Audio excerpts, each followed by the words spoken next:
December 1980, Fairfield, Connecticut. The chairman of General Electric is asking his executives to imagine dying with him. Reginald Jones is 63. He's a British-born accountant who has spent his whole working life at this company, and right now, he's the most respected chief executive in America. The company he runs makes toasters, light bulbs, jet engines, locomotives, and refrigerators. It employs about 400,000 people, and it's the last surviving member of the original Dow Jones Index from 1896. And Jones is retiring.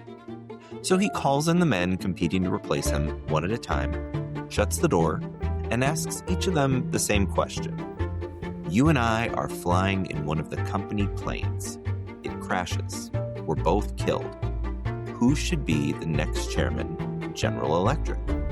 After a few months, 3 finalists remain. 2 are engineers who've spent 30 years doing everything right. The third is the 45-year-old loose cannon from the plastics division with a heavy Boston accent and a stutter he's carried since childhood. His name is Jack Welch. On December 19, 1980, the board hands Welch the job, and the next 40 years of American capitalism is shaped in his image. But what if the vote goes the other way? What if the most respected company in America gives the top job to the man who builds jet engines? Let's hit Control-Z. Welcome to Control-Z Rewritten, the podcast where we take the biggest decisions in history and ask, what happens if they go the other way? Not random what-ifs, real 50-50 calls with alternatives that were actually on the table. One decision, we hit Control-Z, try it the other way, and see what changes.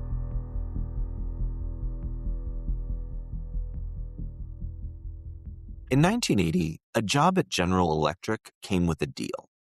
You gave the company your working life, and it gave you a wage that rose every year, a guaranteed pension, and the reasonable expectation that your kids would work there after you. Employees had a nickname for the place, Generous Electric. The deal was the standard operating model of big American business at mid-century, and nobody embodied it like the man at the top. Reginald Jones was born in England in 1917. He came to America as a kid, eventually graduated from Wharton School of Business in 1939, and then joined General Electric that same year. He never worked anywhere else in his career. He rose through the ranks as an accountant. He was a chief financial officer by 1968 and CEO by 1972, and he doubled the company's sales while simultaneously growing profits. He advised Presidents Ford and Carter, and he co-chaired the Business Roundtable, the private club where the bosses of the biggest corporations in the country decide what business wants from government. In 1981, that club put the era's philosophy in writing. A corporation, the Roundtable declared, must be a thoughtful institution which rises above the bottom line to consider the impact of its actions on all, from shareholders to the society at large. Hold on to that sentence. There was a competing business philosophy in circulation, and in 1980, it lived mostly on the fringes. A decade earlier, in September 1970, the economist Milt Friedman had published an essay in the New York Times arguing that the social responsibility of business is to increase its profits. Full stop, nothing else. Most executives read it as a provocation. The people acting on it were not respectable. They were called corporate raiders, investors who bought a chunk of a company's stock, threatened to seize the whole thing, and forced management to either pay them off or tear the business apart. Victor Posner had been running that place since 1966. Carl Icahn launched his first raid in 1978 against Tapan, a maker of ovens. And a financier named Michael Milken at a firm called Drexel Burnham Lambert was building a machine that funded raids with junk bonds, high-risk IOUs sold to anyone who was chasing a high interest rate. In 1980, every serious executive in America considered these men low-moral vandals. Jones spent his final years in office running the most elaborate succession contest in corporate history. He started with a long list in the mid-70s, cut it to 6 contenders by 1977, then to 3 vice chairmen in August 1979. All moved to Connecticut to compete in plain sight. The losers of the early rounds walked straight into big jobs elsewhere. Stanley Galt, who ran industrial products, left in 1980 to take over Rubbermaid, the housewares company his father co-founded. And then there was the finalist nobody in the building could quite believe. John Francis Welch Jr. grew up in Salem, Massachusetts, the only child of a railroad conductor. With a stutter his mother Grace told him was proof his brain worked faster than his mouth. He earned a PhD in chemical engineering, joined GE Plastics in Pittsfield, Massachusetts in 1960, but nearly quit inside of a year when the company gave him the same standard $1,000 raise as everybody else. For context, that's roughly $11,000 in 2026. He stayed and made vice president at 36. He ran consumer products in the credit arm by the late 70s, and colleagues found him profane, impatient, and essentially allergic to every ritual the institution held sacred. One company speechwriter summed it up pretty bluntly. The fact that this man is even an officer in the General Electric Company, much less a candidate for chairman, just astonishes me. But on December 19th, 1980, the board picked him, the 8th chairman in company history and, at age 45, the youngest ever. The Wall Street Journal wrote that GE had decided to place a legend with a live wire. And here's what the live wire did, because you need the shape of our timeline before we create the new one. In his first 5 years, Welch cut the workforce from 411,000 people to 299,000, 112,000 jobs, roughly 1 in 4, while the company still posted record profits every year. Now, layoffs had always existed as a last resort for dying firms, but Welch made them a strategy for a thriving one, and that was new. Newsweek named him Neutron Jack in 1982 after the bomb that kills people but leave the building standing, and he hated it. In April 1984, he sold the housewares division to Black & Decker for $300 million. This was the irons, the toaster ovens, the coffee makers, basically all the products that had defined GE for 3 generations, gone in an instant. He bought and sold hundreds of businesses. He grew the credit arm into a bank that eventually produced about half the profits, and he delivered earnings so smooth that GE met or beat Wall Street's estimate every quarter from 1995 into 2004. It was a streak so perfect that federal regulators later called it fraud and made the company pay $50 million. But none of it hurt his reputation. By the late 1990s, General Electric was the most valuable company on earth. It was worth $600 billion at its peak, and in November 1999, Fortune magazine named Jack Welch the manager of the century. He retired in September of 2001 with the largest severance in corporate history, $417 million. And his trained executives went on to run Boeing, 3M, Home Depot, Honeywell, and Chrysler. In 1997, the Business Roundtable formally updated its creed. The paramount duty of management, it now declared, is to the corporation's stockholders. Reginald Jones's sentence about rising above the bottom line was deleted. And many of you know how the company's story ends. In June of 2018, General Electric was removed from the Dow Jones, just the last original member gone. And on April 2nd, 2024, it was split into 3 pieces, and the name disappeared from the stock market entirely. The 8th chairman built the most celebrated corporation of the 20th century, and 2 decades after he retired, it was gone.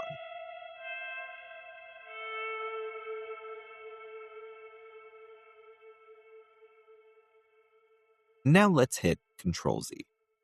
Edward Hood grew up in Zebulon, North Carolina. He earned his pilot's license at 15 and then earned 2 degrees in nuclear engineering before joining GE's jet propulsion business in Ohio in 1957. At 32, He ran the program to build engines for a supersonic airliner. Then he led the CF-6, the engine that carried the company back into passenger aviation, the one hanging under the wing of the DC-10. The eighth chairman of General Electric is 50 years old, and he builds machines whose failures kill people. Now, everything up to this vote is documented history. But from here forward, we're in the alternate timeline. So Jack Welch doesn't stay to serve his rival. The man who nearly walked out over a $1,000 raise resigns by the spring. In the real timeline, every executive who lost this race left within a couple of years, and this one leaves the fastest. He lands at RCA. RCA in 1981 was drifting, unprofitable, run by committee, and actively looking for an outside chief executive. And in our world, it settled for an oil executive. In this one, it hires the hottest rejected manager in America. And Welch does at 30 Rockefeller Plaza everything he was about to do in Fairfield, Connecticut. He strips the staff, he sells the side businesses, keeps NBC in the defense electronics, and triples the stock by 1986. Investors love him. But the impact on American capitalism is almost nothing, because RCA was a broken mid-size firm, and brutality at a broken company is exactly what turnaround men had always been doing.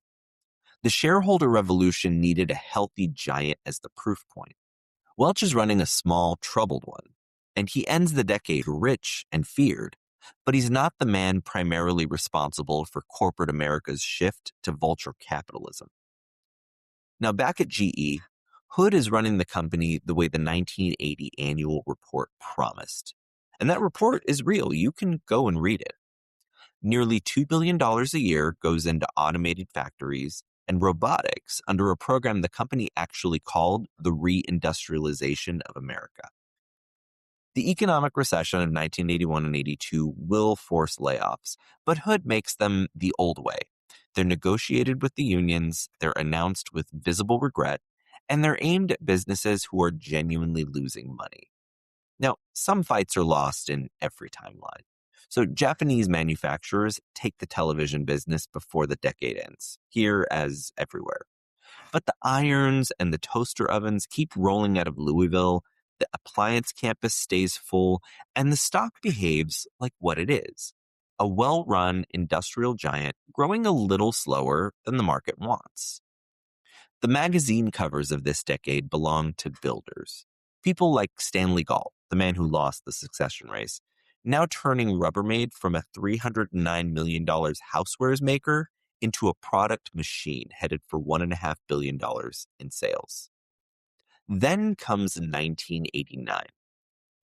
Through the 1980s, the corporate raiders have gone from nuisance to national force, taking apart one slow conglomerate after another. Now let's quickly step out of the timeline for a second. In November 1988, in the real world and in the alternate one, the buyout firm KKR wins a hostile fight for RJR Nabisco, the tobacco and food giant, at $25 billion, the biggest takeover ever and proof that no company is too large to be taken.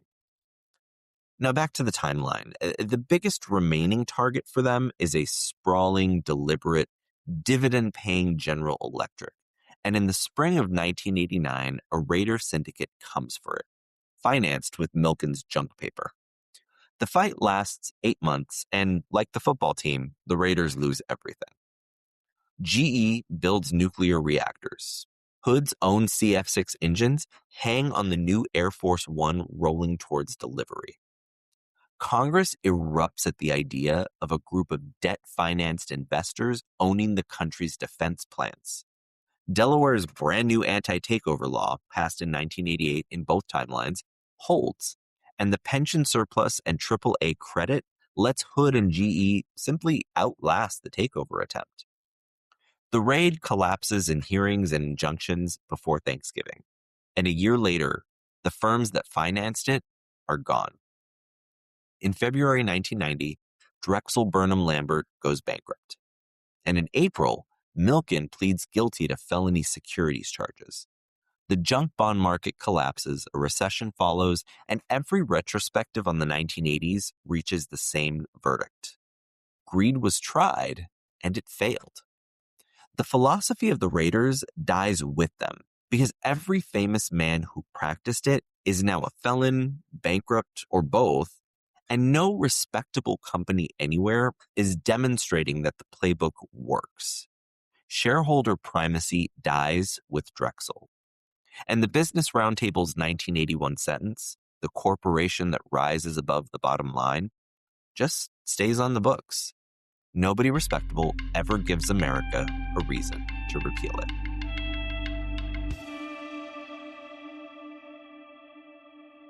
The 1990s put the old deal on trial, and the old deal wins. Now, companies still die in this timeline, and dying companies still cut jobs. IBM nearly collapses in 1993. The mainframe loses to the personal computer. The losses run into the billions, and the new chief executive named Lou Gerstner cuts 60,000 jobs just to keep the lights on. That happens in both worlds, but the major difference is that in our alternate timeline, healthy companies don't cut people to raise the stock price because no one has ever shown that that is something that works. And then a healthy company tries. In January 1996, AT&T, profitable, enormous, a national institution, announces 40,000 job cuts, and its chairman, Robert Allen, becomes the face of a Newsweek cover story titled Corporate Killers. That cover ran in our timeline too. The difference is what happens next. In our world, Wall Street rewarded the cuts, and the anger faded. In this one, there is no precedent anywhere. No beloved blue chip that spent a decade proving that layoffs buy a premium stock price. So the stock doesn't move while the public rage intensifies. Allen does find one public defender. Jack Welch, 60 years old now, retired from RCA since 1990, tells a Fortune reporter that Allen is doing what a chief executive is paid to do, and that the market will reward his nerve. The big institutional shareholders, the pension funds that own AT&T by the billions, watch a chairman gutting a healthy workforce with no plan behind it. And by the fall, his own board retires him, with half of those cuts quietly rescinded. The lesson every chief executive takes from 1996 is the exact opposite of the one ours learned. Cutting a healthy workforce gets you fired. In our timeline, the man who gave that quote is 3 years from being named Manager of the Century. In this one, Jack Welch is a retired electronics executive with a house on Nantucket, and the call about Allen is the last time a national magazine asks his opinion on anything. Now, Al Dunlap still exists. Chainsaw Al, as they call him, still fires 11,000 of Scott Paper's 29,000 people in the mid-90s. He still walks away with roughly $100 million, takes the act to Sunbeam, cuts that company in half, and in 1998, Sunbeam collapses in an accounting fraud scandal, and Dunlap is fired in disgrace. Now, all of that happens in both worlds. But what changes is Al's obituary. In our timeline, Dunlap is remembered as the crude, cartoonish extreme of a respectable doctrine. But in this one, he's remembered as the doctrine. The entire idea given one honest test at two companies ending in wreckage and a fraud file. The heroes of this decade are builders. Stanley Galt finished the job at Rubbermaid. By 1991, the housewares maker from Ohio was on Fortune's most admired list alongside the biggest corporations in the country. And then he retired. And within months, Goodyear called. The tire maker was in trouble, and it wanted the 65-year-old to come back and revive it. He did. The other admired path of the 90s belongs to the founders building software companies in Silicon Valley and in Seattle. In November 1999, when Fortune hands out its Manager of the Century, the title this time goes to Bill Gates. Executive pay still climbs exponentially. The stock option machinery is written into the tax code in both timelines, and the 90s bull market is enormous. But without a doctrine to justify it, the boss of a big American company earns about 100 times the median worker by the year 2000. In our world, that same year, the number is 366. And here, one more habit never forms. Buying back stock, a company spending its profits to purchase its own shares in order to push the price up, became legal to do at scale in 1982, when the Securities and Exchange Commission under Reagan adopted a rule protecting companies that buy their own stock from manipulation charges. Now, that exists in both timelines, but here it stays a niche tool because there's really nothing that requires it. American companies keep sending roughly half their profits to shareholders and holding the rest for factories and research and raises, the same split the country ran on in 1980. The doctrine of the raiders spends the whole decade waiting for a respectable champion, and none ever comes. In 1997, Boeing buys McDonnell Douglas. The Cold War is over, the Pentagon has told its contractors to merge or die, and the deal happens in this timeline for the same reason it happened in the real one. It brings a hard-charging executive named Harry Stonecipher into the company, a manager raised in the jet engine business, president of the merged giant, and a man with strong opinions about how much engineers should be allowed to spend. Now, before I go any further, you do need to know what happened in our world. In our timeline, executives trained at Welch's GE took over Boeing. First, it was Stonecipher, and then Jim McNerney, one of the men who lost the 2000 contest to succeed Jack Welch himself. Stonecipher articulated the mission to the Chicago Tribune in 2004. When people say I changed the culture of Boeing, that was the intent, so that it's run like a business rather than the great engineering firm. Headquarters moved from Seattle, where the engineers and factories were, to Chicago in 2001. And in 2011, facing a newly re-engined Airbus jet, McNerney rejected building a new airplane and chose the cheap option. Bolt bigger engines onto the 737, a design from the 1960s, and promised the airlines that their pilots wouldn't need a single hour of simulator training. Making that promise work required a piece of hidden software called MCAS, which could push the plane's nose down on the word of one sensor, but which the pilots were never told existed. On October 29, 2018, MCAS pushed Lion Air Flight 610 into the Java Sea, killing 189 people. On March 10, 2019, it did the same to Ethiopian Airlines Flight 302, killing 157 more. Boeing paid $2.5 billion to settle criminal fraud charges, and a Justice Department official said its employees chose the path of profit over candor. By one accounting, 4 of the chief executives who ran the company across that era trace straight back to Welch's GE. Now come back to the Control-Z timeline where none of that happens. Starting with the sentence, run it like GE. Those words mean nothing here because the company they point to is a steady dividend machine in Connecticut that makes dishwashers and jet engines. There's no template for investors to demand. So when Stonecipher pushes to run Boeing tighter and cheaper, the board hears him out and then keeps the engineers in charge of the one decision that defines the place, whether an airplane is ready. Headquarters stays in Seattle, next to the people who build the product. And when Airbus launches its re-engined jet in 2010, Boeing's directors make the choice their own leadership was publicly leaning toward before the panic, the all-new airplane. They call it the 797. It costs more and takes 8 years. It enters service in 2019, and every pilot who flies it trains in a simulator first. Which brings us to 2 ordinary mornings. October 29th, 2018, Jakarta. Lion Air Flight 610 lifts off a few minutes past 6 a.m. with 189 people aboard. In a 737 the airline has flown for years.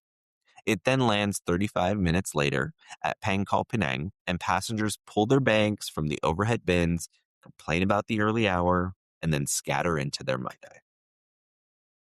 The other day is March 10th, 2019. Addis Ababa. Ethiopian Airlines Flight 302 climbs out over the highlands with 157 people aboard, and then touches down in Nairobi 2 hours later. A Sunday morning, a jet bridge, and a crowd waiting at arrivals. Across those two flights, 346 people go home, and they never know the difference. Because in this timeline, nobody has ever heard of Lion Air Flight 610.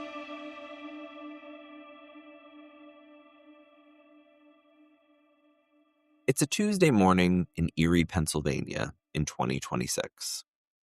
A machinist gets up before dawn, the third generation of his family to hold a badge at the locomotive works on the east side of town. On the kitchen counter sits a General Electric toaster built in Louisville. He drives to a plant that's half the size his grandfather knew thanks to automation, and the television in his living room is still Japanese. But the plant is open. His paycheck buys about a quarter more than his counterparts does in our America, because after 1979, the country's pay kept rising with its output the way it had done since World War II. He carries a real pension, a guaranteed check for life, the arrangement 38% of private workers had in 1980 and only 1 in 9 has in the real 2026. With a 401k riding alongside as the supplement Congress originally designed it to be. His union card is nothing unusual. About 1 in 8 private workers hold one here versus 1 in 16 in our world. His father retired from the same floor at 62 and lives 10 minutes away on the pension and Social Security. This fall, the machinist's daughter starts the plant's apprenticeship. 4 years, paid, a certificate at the end, the same program that took him on at 19. When his block leaves for work in the morning, half the cars head for the same gates or for the supplier shops that feed them. The turbine mechanic next door, the payroll clerk across the street who works for a parts firm downtown. In our world, Erie spent those 40 years shrinking as the locomotive business cut jobs decade after decade and the supplier shops closed behind it. Here, the city is smaller than it was in 1982. The works runs with half the people it once did. But the gates never closed. The shops kept their customers, and the block still fills with cars at 6 in the morning. And the company behind that badge looks strange to our eyes. General Electric still exists. It's one company headquartered in Connecticut inside the Dow, selling jet engines, gas turbines, MRI machines, locomotives, dishwashers, and that toaster on the counter. The credit arm stayed what Hood kept it as, a tool for financing engines and turbines. So when the financial crisis of 2008 arrived, the company took losses and then recovered. In our world, that same autumn, General Electric survived on a $3 billion emergency investment from Warren Buffett and $139 billion in federal debt guarantees. And within a decade, it was out of the Dow and being cut apart. So the breakup of 2024 never happens. The math even works for the shareholders. A person who bought GE stock in 1981 and simply held it ends up in roughly the same place in both timelines, because our version lost most of those gains after 2000. And the national numbers follow the same pattern. Half of corporate profits stay inside companies as factories, research, and raises. In our America, 93 cents of every profit dollar is paid out to shareholders. The top 1% takes about an eighth of the nation's income here instead of a fifth. A big company chief executive earns about 120 times the median worker instead of 281. Inequality still rose. It rose in every rich country on earth. And towns still lost plants they loved. But the erosion is much smaller and much slower. On paper, the two Americas are nearly the same size. The Control-Z one is just richer for most of the people living in it.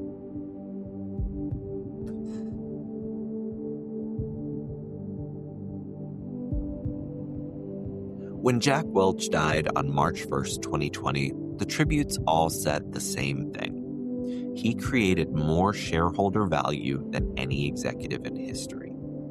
Now take that sentence apart, because both halves of it fail. First, he didn't create the idea. Milt Friedman published it in 1970, a decade before GE made Welch chairman. And corporate raiders spent the 80s enforcing it with borrowed money. And the value didn't last. The $600 billion company became a $12 stock, left the Dow, and on April 2nd, 2024, stopped existing completely. What Welch actually supplied was the one thing Friedman's essay and Milken's money never had: respectability. A fringe idea becomes a religion on the day a trusted institution adopts it. And in December 1980, the most trusted man in American business put the fringe in charge of the most respected company in America. The raiders lost their war in both timelines: bankrupt, indicted, disgraced. In ours, it didn't matter, because by 1990, the most admired company on earth had adopted their creed, run by the man the century would be named for. But in the other timeline, the creed dies with its criminals, because no one respectable ever picks it up. And you don't have to take the alternate timeline's word for any of this. Take his. In March 2009, Jack Welch told the Financial Times, quote, "On the face of it, shareholder value is the dumbest idea in the world."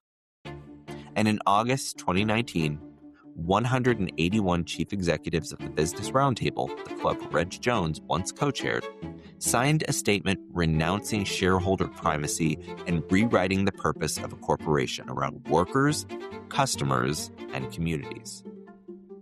Read those two documents together, and you see what they are. The people who built the religion spent their final years trying to actually hit Control-Z on it. Which leaves Jones. He wrote the Statesman's Creed in 1981, the corporation that rises above the bottom line. And then, with the last and most consequential decision of a 40-year career, he personally chose the man who burned it all down. Reg Jones lived until 2003, just long enough to watch. Decisions don't get do-overs, but on this show they do. If you like the show, please rate and subscribe wherever you happen to be listening. It helps other people find the show and allows me to understand whether people enjoy it. Also, please share this with your friends and family and anybody else you think might enjoy it. Until next time, I'm Kevin Perez Allen. Thank you for hitting Control-Z.